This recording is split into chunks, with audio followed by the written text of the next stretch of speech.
విశాఖ పోర్టులో భారీగా డ్రగ్స్ బయటపడడం ఇప్పుడు ఏపీలో రాజకీయ దుమారం రేపుతోంది. వైసీపీ టీడీపీ మధ్య విమర్శలు, ప్రతి విమర్శలు, ఆరోపణలు కూడా ఇప్పుడు కొనసాగుతూ ఉన్నాయి.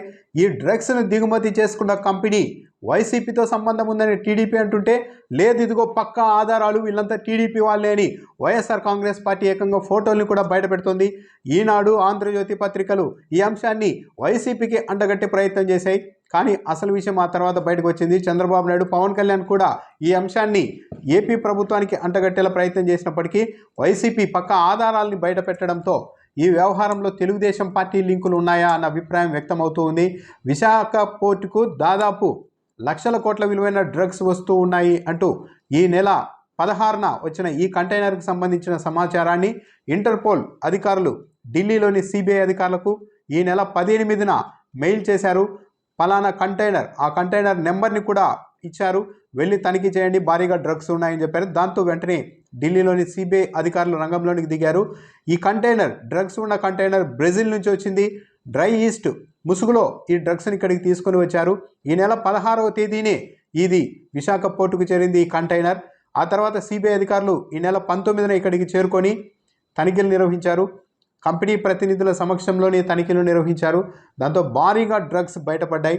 ఈ కంటైనర్ను దిగుమతి చేసుకున్న కంపెనీ సంధ్య ఆక్వా ఎక్స్పోర్ట్స్ కంపెనీ దిగుమతి చేసుకుంది. ఈ కంపెనీ ఎవరిది అన్న దానిపైన ఇప్పుడు చర్చలు నడుస్తూ ఉన్నాయి. దాదాపు కంటైనర్లో 20 బాక్సుల్లో తీసుకొని వచ్చారు. ఒక్కో బ్యాగ్లో 25 కిలోలకు సంబంధించిన ఒక్కో బ్యాగ్, మొత్తం 1000 బ్యాగులు ఉన్నాయి. అంటే 25,000 కిలోల డ్రై ఈస్ట్ అని చెప్పారు. కానీ సిబిఐ అధికారులు తనిఖీ చేసినప్పుడు అందులో భారీగా కొకైన్తో సహా పలు రకాల డ్రగ్స్ ఉన్నట్లు గుర్తించారు. తనిఖీ చేస్తున్న సమయంలో సిబిఐ అధికారులను అడ్డుకునే ప్రయత్నం కూడా కంపెనీ ప్రతినిధులు చేశారు. వర్షం పడేలా ఉంది, మెటీరియల్ తడిసిపోతుంది, కాబట్టి కంటైనర్లోనే ఉంచండి, తర్వాత మీరు తనిఖీ చేయొచ్చు అంటూ చెప్పే ప్రయత్నం చేశారు. కానీ సిబిఐ అధికారులకు పక్కా సమాచారం ఉండడంతో వాళ్ళు వెనక్కు తగ్గలేదు. వెంట తెచ్చుకున్న కిట్స్ సాయంతో దాన్ని తనిఖీ చేయగా డ్రగ్స్ ఉన్నట్లు బయటపడింది. ఈ 25,000 కిలోల డ్రై ఈస్ట్ ముసుగులో వచ్చిన ఈ డ్రగ్స్ విలువ 1,00,000 కోట్లకు పైగానే ఉంటుంది అని భావిస్తూ ఉన్నారు. ఈ సంధ్య ఆక్వా ఎక్స్పోర్ట్స్ కంపెనీ ఎవరిది అన్న దానిపైన ఇప్పుడు చర్చలు నడుస్తూ ఉన్నాయి. ఈ సంధ్య ఆక్వా ఎక్స్పోర్ట్స్ కంపెనీకి చైర్మన్గా కూనం వీరభద్ర చౌదరి ఉన్నారు. సీఈఓగా ఆయన కుమారుడు కూనం కోటయ్య చౌదరి ఉన్నారు. వీళ్ళదే ఈ కంపెనీ. వీళ్లకు ఏపీ బీజేపీ అధ్యక్షురాలు పురంధేశ్వరి కుటుంబంతో వ్యాపార సంబంధాలు చాలా బలంగా ఉన్నట్టు చెప్తూ ఉన్నారు. పురంధేశ్వరి కుమారుడు ఈ వీరభద్రయ్య చౌదరి కలిసి గతంలో కంపెనీలు కూడా స్థాపించి ఇప్పటికీ కూడా వ్యాపార సంబంధాలను కొనసాగిస్తున్నట్టుగా చెప్తున్నారు. దాంతోపాటు బాలకృష్ణ చిన్నల్లుడు కుటుంబానికి కూడా ఈ వీరభద్ర చౌదరికి బంధుత్వాలు ఉన్నట్టుగా చెప్తూ ఉన్నారు. దాంతోపాటు ఈ కంపెనీ సీఈఓగా ఉన్న కూనం కోటయ్య చౌదరితో పలువురు తెలుగుదేశం పార్టీ నాయకులు ఉన్న ఫోటోల్ని కూడా వైఎస్ఆర్ కాంగ్రెస్ పార్టీ తన సోషల్ మీడియా ఖాతాలో బయటకు వెల్లడించింది. లావు శ్రీకృష్ణదేవరాయలు, దామచర్ల సత్య, రాయపాటి కుటుంబ సభ్యులతో కోటయ్య చౌదరి విహారయాత్రకు వెళ్ళిన సంబంధించిన ఫోటోల్ని కూడా వైఎస్ఆర్ కాంగ్రెస్ పార్టీ బయటపెట్టింది. ఇప్పుడు పెద్ద వైరల్ అవుతున్నాయి. ఇంత పక్కా ఆధారాలు ఉన్నాయి. వీళ్ళంతా తెలుగుదేశం పార్టీ మద్దతుదారులే. తెలుగుదేశం పార్టీ హయాంలోనే ఈ కంపెనీ బిజినెస్ కూడా బాగా జరిగింది. ఈక్విడార్ నుంచి రొయ్యల్ని దిగుమతి చేసుకొని ఏపీలో ప్రాసెస్ చేసి వాటిని తిరిగి అమెరికాకు ఎగుమతి చేసేది ఈ కంపెనీ. అది నిబంధనలకు విరుద్ధం. దాంతో వైఎస్ఆర్ కాంగ్రెస్ పార్టీ ప్రభుత్వం వచ్చిన తరువాత కాలుష్య నియంత్రణ మండలి తనిఖీ చేసినప్పుడు పలు ఉల్లంఘనలు బయటపడ్డాయి. దాంతో ఈ కంపెనీ పైన కేసులు కూడా నమోదయ్యాయి.